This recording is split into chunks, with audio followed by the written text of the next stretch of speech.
ചാരൂസിൻ്റെ അരിയിലെഴുതി കഴിഞ്ഞ് ഞങ്ങൾ നേരെ പോയത് പാരഗൺ ഹോട്ടലിലേക്കാണ് കേട്ടോ. ഫുഡടി തന്നെ മുഖ്യം. വീട്ടിൽ നിന്ന് ഇറങ്ങുമ്പോൾ ഒന്നും കഴിച്ചിട്ടില്ലായിരുന്നു. അതുകൊണ്ട് തന്നെ വിശന്നിട്ട് കണ്ണ് കാണാൻ വയ്യായിരുന്നു.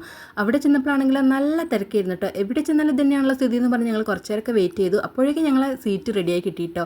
പിന്നെയും കാത്തിരിപ്പന്നെ ഇരിപ്പറിക്കാത്ത ചാരു അവിടെ നിന്ന് ആ കടലാസൊക്കെ പിച്ച് അപ്പുറത്തേക്കൊക്കെ എറിയുന്നുണ്ട്. ചാരൂസിന് സ്പെഷ്യൽ പ്ലേറ്റ് വന്നു.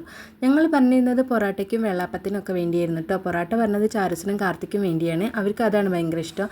വെള്ളപ്പം കണ്ടിട്ടാണെന്ന് തോന്നുന്നു. അതിൻ്റെ ഭംഗി കണ്ടിട്ട് എന്തോ ചാരൂസ് ആദ്യം കൈ വെച്ചത് വെള്ളപ്പത്തിലാണ്. എന്നാലും അത് വേണ്ട, പൊറാട്ട തന്നെ മുക്കിയെന്ന് പറഞ്ഞ ആളത് തിരിച്ചു വെച്ചു കേട്ടോ. വേഗം പൊറാട്ട എടുത്തു. പിന്നെ ഞങ്ങൾ ബീഫ് കറിയും ഇഷ്ടുക്കറിയൊക്കെ പറഞ്ഞിട്ടുണ്ടായിരുന്നു. അമ്മയ്ക്ക് ബീഫ് കറി വേണ്ട, ഇഷ്ടുക്കറിയാണ് വേണ്ടതെന്ന് പറഞ്ഞു. അങ്ങനെ ഞങ്ങളതൊക്കെ പറഞ്ഞിട്ടുണ്ടായിരുന്നു. പിന്നെ ഇതാ ഞങ്ങൾ കുറേ ദിവസത്തെ നോയമ്പിലാണ്. നവമി തുടങ്ങിയ അന്ന് മുതൽ നോയമ്പാണ് കേട്ടോ.